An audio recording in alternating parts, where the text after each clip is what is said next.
मैंने भी अपनी बाहों को आर्यन की कमर के चारों ओर कस लिया था, पर जब मुझे ऐसा लगा कि आर्यन आगे भी कुछ करने की कोशिश कर सकता है, तो मैंने उससे धीरे से कहा, आर्यन प्लीज दरवाजा बंद कर दो।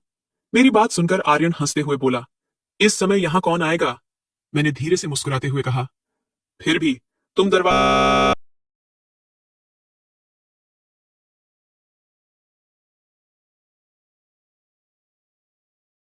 करने लगा तो मैंने धीरे से कहा, आर्यन लाइट भी बंद कर लो प्लीज।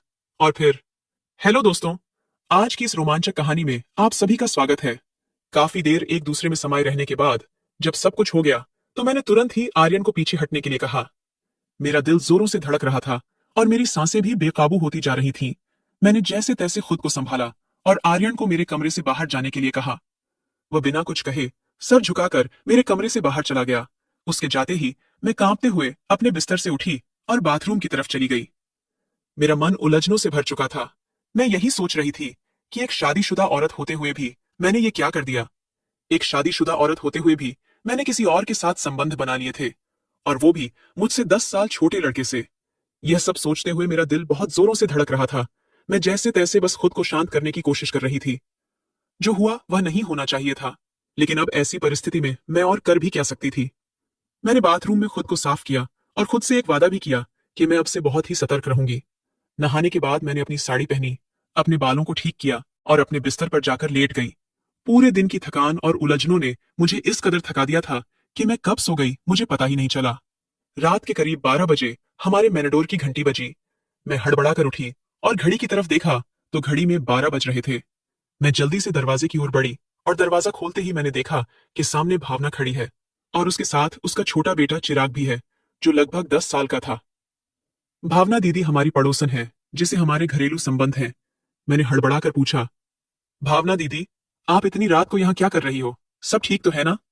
भावना दीदी ने जवाब दिया, प्रिया, मेरे पापा की तबीयत बहुत ज्यादा खराब हो गई है। हमें अभी अभी खबर मिली है और हम तुरंत ही वहां जा रहे हैं। क्या तुम 2-3 दिनों के लिए चिराग को अपने साथ रख सकती हो? ये तुम्हें बिल्कुल भी तंग नहीं करेगा और हम जल्दी ही वापस लौट आएंगे। मैंने तुरंत कहा, कोई बात नहीं दीदी, यह भी तो आपका ही घर है।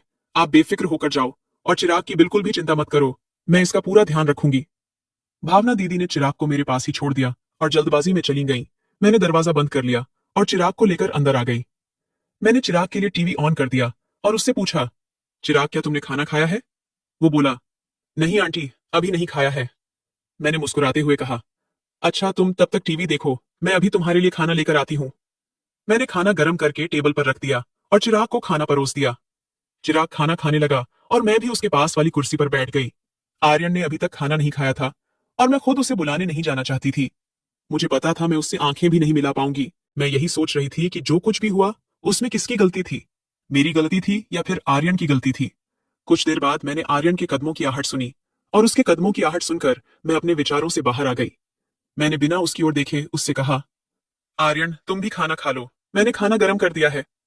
वो मेरे बगल वाली कुर्सी पर ही बैठ गया और चुपचाप खाना खाने लगा। मैं भी खाना खा रही थी, लेकिन मेरी नजरें बार बार आर्यन की तरफ जा रही थीं। मैं यही सोचती रही कि एक शादीशुदा औरत होते हुए भी मैंने ये क्या कर दिया। आर्यन ने खाना खाते हुए मुझसे पूछा, ये बच्चा कौन है? मैंने बिना आंखें मिलाए उसे जवाब दिया, ये भावना दीदी का बेटा चिराग है। उनके पापा की तबीयत अचानक बहुत खराब हो गई है, इसलिए वो उनके पास गई हैं और चिराग को हमारे पास छोड़ गई हैं। इसके बाद हम दोनों के बीच कोई बात नहीं हुई और आर्यन खाना खाकर अपने कमरे में चला गया।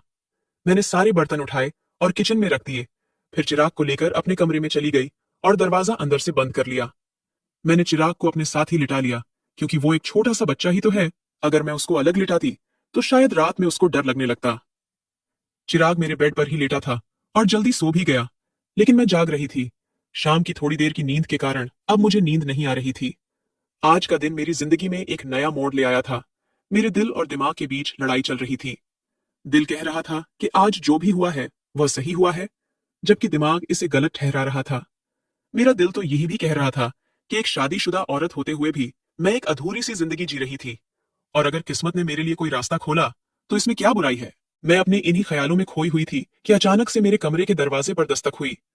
घर में मेरे और चिराग के अलावा सिर्फ आर्यन ही था, तो इसका मतलब दस्तक देने वाला आर्यन ही हो सकता था। मेरा दिल फिर से तेजी से धड़कने लगा था। मैंने चुपचाप लेटे रहने की कोशिश की, लेकिन दस्तक फिर से हुई। मैं यही सोच रही थी कि कहीं चिराग जाग न जाए, और यही सोचकर मैंने धीरे से उठकर दरवाजा खोल दिया। सामने आर्यन को देखकर मैं थोड़ा सा चौंक गई और उससे पूछा, अब क्या है, तुम यहाँ क्यों आए हो? आर्यन ने धीमी आवाज में मुझसे पूछा, क्या मैं अंदर आ सकता हूं? मैंने कहा, नहीं, बिल्कुल भी नहीं, तुम जाओ यहां से। और इतना कहकर मैंने दरवाजा बंद कर दिया। मेरी सांसें तेज रही थीं और मेरे दिमाग में कई सवाल उठ रहे थे। मैं सोचने लगी कि ये अंदर क्यों आना चाहता है? क्या वो फिर से मेरे साथ कुछ गलत करना चाहता है? नहीं, ऐसा नहीं हो सकता। चिराग भी तो मेरे कमरे में है, और एक बार जो गलती मुझसे हो गई वो मैं दोबारा नहीं दोहराऊंगी। अब ऐसा कभी भी नहीं होगा। लेकिन तभी मेरे दिल के कोने से एक आवाज आई, तो क्या हुआ अगर ऐसा हो भी गया? आखिरकार सबकी जिंदगी में ऐसे मौके आते हैं। अब जब एक बार सब कुछ हो ही चुका है, तो अगर दोबारा भी हो जाए तो क्या फर्क पड़ जाएगा? पिछले कई सालों से तुमने अपने आप को रोक कर रखा है, और अब जब मौका मिला है तो इसे गंवाना ठीक नहीं है। जिंदगी ऐसे मौके बार बार नहीं देती। मैं बिस्तर पर बैठी इन्हीं ख्यालों में डूब चुकी थी कि अगर मौका मिला है तो क्या इसे छोड़ देना चाहिए? आर्यन तो अभी जवान है, उसकी जिंदगी में तो ऐसे मौके और भी आएंगे, लेकिन मेरे लिए, मेरे पास तो बस यह एक ही मौका है। क्या मुझे अपनी जिंदगी जीने का हक नहीं है?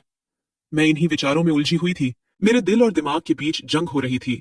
आखिरकार मेरे मन की आवाज ने मेरे दिल की आवाज पर जीत हासिल कर ली। मुझे आर्यन के प्रति अपने पिछले व्यवहार के बारे में सोचकर अफसोस सा होने लगा। मैंने उसे बहुत ही गुस्से से अपने कमरे से भगाया था, और इस बात का मुझे बहुत ही दुख हो रहा था। मैं मुस्कुराते हुए अपने बिस्तर से उठी और अलमारी में से एक आकर्षक लाल रंग का जोड़ा निकालकर पहनने का विचार किया, और फिर बाथरूम में जाकर कपड़े बदल दिए। कपड़े बदलने के बाद मैं अपने कमरे में आई, और कमरे में आकर मैंने अपना हल्का फुल्का सा मेकअप कर लिया। मैंने अपना लाल रंग वाला जोड़ा पहन लिया था और ऊंची हील वाली सैंडल भी पहन ली थी।